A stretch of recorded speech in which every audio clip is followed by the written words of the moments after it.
코스피 2600선이 또다시 무너진 하루였지만 변동성이 큰 시장, 희망의 끈을 놓을 때는 아직 아닙니다. 6월 10일 뉴스플러스 증시 상황부터 진단해봅니다. 증권부 홍원표 기자, 글로벌 콘텐츠부 이지호 기자와 함께합니다. 홍 기자, 오늘 하락장에서도 개인들이 매수세는 정말 엄청났습니다. 그렇습니다. 개인이 1조 원이나 매수를 했는데요. 그럼에도 불구하고 2600선을 회복하지 못했습니다. 개장과 함께 2600을 이탈한 증시가 외국인과 기관의 동반 매도 폭탄이 나왔습니다. 그래서 2600선을 결국은 탈환하지 못했습니다. 코스닥에서도 외국인과 기관이 동반 매도했는데요.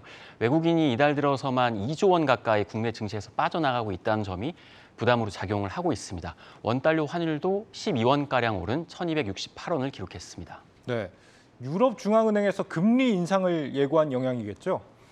그렇습니다. 유럽 중앙은행은 현지 시간 9일 통화 정책 회의를 열고 7월과 9월 두 차례 금리 인상을 예고를 했습니다. 사실 이 두 차례 금리 인상은 예상이 됐던 부분인데 좀 주목할 부분이 7월에는 25bp 인상은 예상이 됐지만 이번 회의에서 9월 빅스텝 50bp 인상 가능성이 제기가 되면서 시장에 좀 충격을 줬습니다. 현재 좀 높은 인플레이션 압력이 지속이 되고 있기 때문인데 국제 유가도 지금 4월, 5월 대비 좀 많이 높아진 상황인데 그걸 고려하면 9월에 좀 인플레이션 전망이 크게 낮아지기가 좀 어렵다. 이렇게 좀 내다본 것 같습니다. 그래서 라가르드 유럽 중앙은행 총재는 높은 인플레이션 전망이 지속되거나 더 악화된다면 이제 9월 회의에서는 더 큰 폭의 인상이 적절하다 이렇게 직접 언급하기도 했습니다.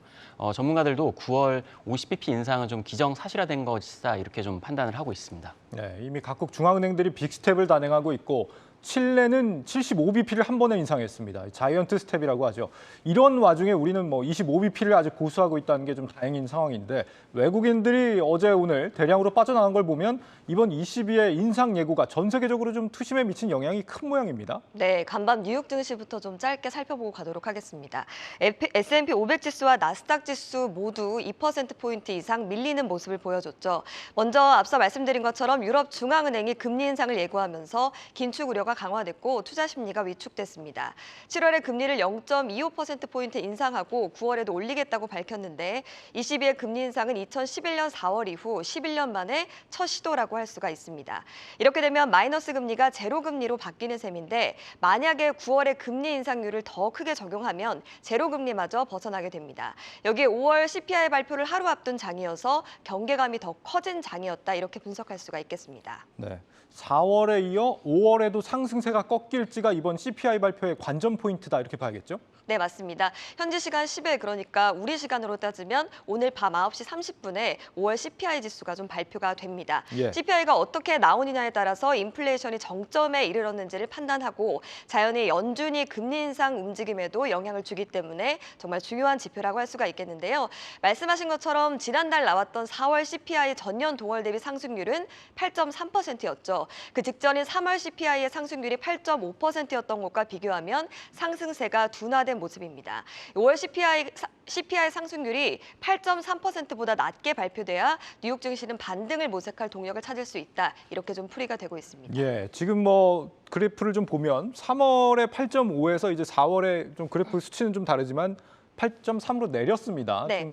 그래서 정점을 지나지 않았냐 이렇게 생각을 하고 있는 상황인데 네. 사실 지금 엊그제 옐런 장관 물가 관련해서 언급을 좀 하긴 했죠. 이번에도 여전히 낮진 않을 거다 이런 언급을 하고 있기 때문에 사실상 시장에서 물가가 좀 완전히 진정될 거다 이렇게 기대를 하고 있지는 않은 상황입니다. 월가에서는 좀 어떻게 보고 있습니까? 네, 월가 전망치를 좀 소개해 드리도록 하겠습니다. 월가는 5월 CPI의 전년 대비 상승률을 8.3% 안팎으로 좀 예상을 하고 있습니다.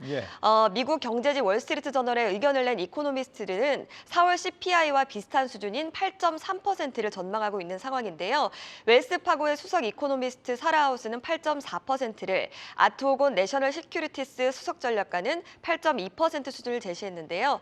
다만 CPI에서 농산물과 에너지를 제외한 근원 CPI는 5.9%로 전월의 6.2%를 기록한 것과 비교해서는 줄어들 것으로 예상하고 있는 상황입니다. 그렇다면 이 시장에서는 근원 CPI가 낮아졌다. 이걸 좀 긍정적으로 해석할 가능성도 있지 않을까요? 예, 맞습니다. 말씀하셨던 것처럼 인플레이션 정점론이 그러니까 인플레이션 정점이 지났다. 뭐 이렇게 좀 풀이가 될 수 있는 상황인데요. 예. 앞서 말씀드린 것처럼 근원 CPI 상승률이 다소 완화할 것으로 보이기 때문입니다. 하지만 근원 CPI가 낮아진다고 해서 물가 문제가 완전히 해결되지는 않습니다. 일반 국민들이 직접적으로 느끼는 것은 장바구니 물가와 또 주유소에서 넣는 휘발유값, 그러니까 근원 CPI에서 제외된 농산물과 에너지에 있기 때문입니다. 농산물과 에너지를 포함한 5월 CPI 예상치는 여전히 8%대인 점에 주목해야 된다는 뜻인데요. 마케러치는 월간은 인플레이션이 내려오고 있다는 어떤 신호라도 갖고 싶어 하지만 5월 CPI에서 많은 것을 발견하지 못할 것이라면서 휘발유 가격과 또 꾸준히 오르는 렌트비, 식료품 가격의 인플레이션 수치는 심지어 더 높아질 수 있다라고 지적하고 있습니다. 보통 이제 에너지 식품류가 변동성이 크다고 해서 근원 CPI라는 걸 우리가 따로 보는 건데 정작 이 변동성이 크다는 부분이 지금 몇 달째 내려올 줄을 모르기 때문에 아직까지 뭔가를 좀 판단하기는 어려운 상황이 아닌가 싶습니다. 네, 맞습니다. 알리안츠의 모하메드 엘 에리언 선임 고문은 5월 CPI에 대해서는 시장의 컨센서스와 다른 예측을 할 이유가 없다면서도 걱정되는 것은 5월보다 6월의 수치가 더 나쁠 것이라는 점이다. 그러니까 8.5%보다 훨씬 높더라도 나는 놀라지 않을 것이다. 뭐 이런 식으로 밝혔는데요. 6월이 시작된 지 아직 3분의 1밖에 안 됐는데 6월 물가 오름세가 심상치 않다라고 진단을 한 겁니다.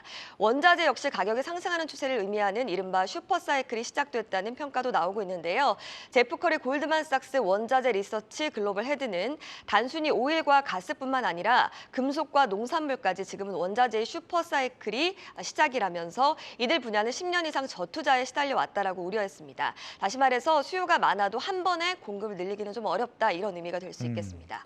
지금 투자자들이 물가 데이터에 주목하는 이유가 이 연준이 금리를 더 올릴까 봐 그런 거 아니겠습니까? 물가 안 잡히면 앞으로 어떻게 되는 건가요? 예, 그 점이 좀 궁금하실 텐데요. 네. 5월 CPI가 시장의 예상을 다소 벗어난다고 하더라도 연준은 6월과 7월 FOMC에서 기준금리를 50bp 인상할 것으로 좀 보이는 상황입니다. 하지만 이후에 5월이나 또 그 이후에 예상보다 훨씬 더 높은 수치가 나오면 50bp보다 더 큰 자이언트 스텝이 나올 수도 있는 그런 경고가 나오는 상황인데요. 예. JP모건은 연준이 인플레이션 하락 속도를 높이고자 공격적으로 긴축에 나서야 할 의무감을 느낄 수 있다라고 전망을 하면서 이는 강제적으로 경제를 침체에 빠뜨릴 수 있다라고 분석을 했습니다. 이미 시장이 크게 조정을 받은 상황이지만 긴축의 강도가 시장의 예측을 넘어선다면 이 추가 조정 가능성 여전히 배제할 수 없겠습니다. 오늘 밤 미국의 이 소비자 물가 지수 한번 지켜보기로 하고 홍 기자, 이 중국에서도 오늘 물가 지수들이 발표가 됐는데 예상에 부합하는 수준이었다고요? 그렇습니다. 중국에서 5월 생산자 물가 지수가 나왔는데 상승률이 6.4%로 예상치에 좀 부합을 했습니다. 하지만 전달 8.0%보다는 좀 크게 낮아졌습니다. 또 소비자 물가 지수는 2.1% 오르면서 예상치인 2.2%보다 조금 낮았는데요.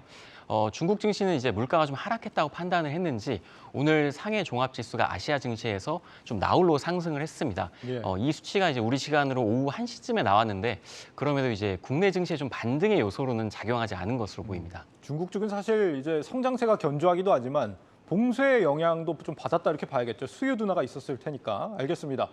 지금 중국을 제외하면 이제 전 세계적으로 긴축 강도를 좀 높여가는 흐름으로 보이는데 이렇게 금리가 인상이 되면 은행주들이 보통 수혜를 받는다 우리가 이렇게 얘기들을 많이 하잖아요. 그런데 오늘 이 국내 은행주들 대부분 빠졌습니다. 어떻게 봐야 됩니까? 그렇습니다. 보통 금리 인상하면 은행주나 이제 보험주가 주가가 많이 오르는데 오늘은 좀 섹터 중에서 은행주가 좀 하락률이 큰 편에 속했습니다. 은행주가 한 2% 정도 하락을 했는데 카카오뱅크가 4%대 그리고 KB금융이 3% 가까이 하락을 했습니다. 이런 금리 인상 시그널에도 은행주가 좀 하락한 것은 이 금융 안정에 대한 좀 위협 때문인데요. 예. 일반적으로 이제 예금 금리가 올라가면 그만큼 대출 금리도 올라가는데 그럼 이제 대출 금리가 올라가면서 채무자가 상환에 대한 이제 부담을 지게 됩니다. 이게 네. 채무 불이행의 위험으로 좀 여겨지면서 이 부분이 좀 주가 하락에 좀 영향을 미친 것으로 보이고요. 또 예금 금리가 이제 인상이 되면 이미 저금리로 가입한 이런 낮은 금리의 예금을 해지하는 경우도 있습니다. 그렇게 되면 은행들이 고금리로 이제 예금금리를 이제 서로 높이려고 유치 경쟁에 좀 나서기 때문에 이 부분도 이자 마진이 하락할 수 있다. 이런 분석도 있습니다. 그러니까 경기가 안 좋아서 대출이 부실화가 되게 되면은 금융 시스템 전반이 좀 타격을 받을 수 있다. 이런 불안감이 작용한 걸로 보이는데 실제 이제 금리 인상이 지금 경기에 부담을 주고 있다. 이런 경고가 빅스텝을 지금 강행하고 있는 미국에서도 이미 나타나고 있죠. 네, 바로 경기 침체에 대한 공포가 가장 먼저 떠오르실 거라고 생각이 드는데요. 예. 인플레이션 위험이 지속된다고 하면 고강도 긴축이 이어질 테고 경기 침체도 현실화될 수 있기 때문입니다. 실제로 기업의 안살림을 책임지고 있는 CFO들도 이런 부분들을 좀 우려하고 있는데요. CNBC의 CFO 서베이에서는 응답자 68%가 내년 상반기에 경기 침체가 올 것이라고 대답했는데 특징적인 것은 어떤 사람도 미국 경제가 경기 침체를 피할 수 있을 것이라고 본 사람들이 없다라는 겁니다. 예. 또 전체 응답자의 77%는 다우존스 지수가 3만 선 아래로 떨어질 것으로 봤습니다. 또 노벨 경제학상을 받은 로버트 실러 예일대 교수 역시 미국의 경기 침체 가능성이 상당하다면서 향후 2년 안에 경기 침체에 빠질 확률이 50% 이상이라고 예상했습니다. 그렇군요. 이 적어도 오늘까지의 상황을 놓고 보면 앞으로 한동안은 좀 증시가 예전으로 돌아간다고 보는 건 확실히 좀 무리가 있겠는데요. 네, 맞습니다. 이미 미국 증시를 대표하는 3대 지수가 모두 약세장에 돌입했거나 약세장에 근접했다 이렇게 보는 시각들이 좀 많습니다. 예. 말씀하신 대로 이런 부진의 원인이라고 할 수 있는 연준의 긴축이나 인플레이션, 경기 침체 등도 앞으로 증시에 더 큰 부담 요인으로 작용할 가능성도 큰 상황인데요. 투자 자문사 에버코어 ISI에 따르면 경기 침체가 있었던 2000년, 2008년, 2020년 약세장의 평균 주가 낙폭이 47.9%에 달했고 도이체방크도 경기 침체가 온다면 S&P 지수가 3,000선까지 내릴 수 있다라고 경고했습니다. 네. 그러면 월가 전문가들은 이럴 때 어떻게 하라고 조언을 하고 있습니까? 네, 월가 전문가들의 조언을 따르고 싶은 분들이 또 많으실 텐데요. 그렇죠. 준비를 해봤습니다. 일단 일반론적인 얘기겠지만 보수적이고 방어적인 투자 전략이 필요하다는 게 대체적인 의견입니다. 알렌차의 선임 고문 모하메드 엘 에리언은 인플레이션으로 현금의 가치가 하락할 수는 있겠지만 일단 지금은 현금 또는 현금성 자산 뒤로 몸을 숨길 때라고 조언을 하고 있습니다. 장기 매수의 관점에서 봤을 때는 좋은 기회가 된다라는 긍정적인 의견도 있는데 베런스는 최근에 이제는 과감하게 주식을 매수해야 될 때라는 기사를 내놨습니다. 현금 보유량이 풍부하고 성장세가 건실하면서 상당한 배당금까지 지급하는 우량주 쇼핑에 나설 때다 이런 내용이었는데요. 이런 장세에서의 거의 유일한 대안은 우량주 위주의 장기 투자라는 건데 아직 여러 변수가 산적해 있는 만큼 신중한 접근이 필요해 보입니다. 네, 알겠습니다. 이번 주 우리 증시가 좀 우울하게 끝이 나긴 했는데 이랬다가 또 언제 그랬냐는 듯이 금세 좀 회복되기도 하고 하잖아요. 홍 기자, 다음 주 증시 어떻게 좀 전망이 됩니까? 네, 일단 다음 주에는 국내에서 좀 빅 이벤트들이 있는데요. 일정과 함께 제가 좀 정리를 해드리겠습니다. 예. 먼저 현지 시간 14일 6월 FOMC가 예정이 돼 있죠. 이번에도 이제 50bp 인상이 좀 예상이 되고 있는데 시장이 예상을 하고 있기 때문에 증시에 어떤 큰 변동은 없을 거다 이렇게 분석들을 하고 있습니다. 또 다음 주 중에는 이 새 정부의 경제 정책 방향이 나옵니다. 기업 규제를 좀 과감하게 없애겠다 이렇게 이미 이야기를 한 만큼 수혜를 보는 종목들이 있을 것으로 보이고요. 특히 이제 법인세 최고세율 인하가 예상이 되는데 전문가들은 이렇게 되면 이제 글로벌 경쟁력을 갖춘 대기업들 위주로 좀 수혜를 볼 수 있다 이렇게 내다보고 있습니다. 다음 주 코스피 밴드에 대해서 NH투자증권은 2,570에서 2,700을 제시했습니다. 네, 알겠습니다. 홍원표, 이지우 기자와 함께했습니다.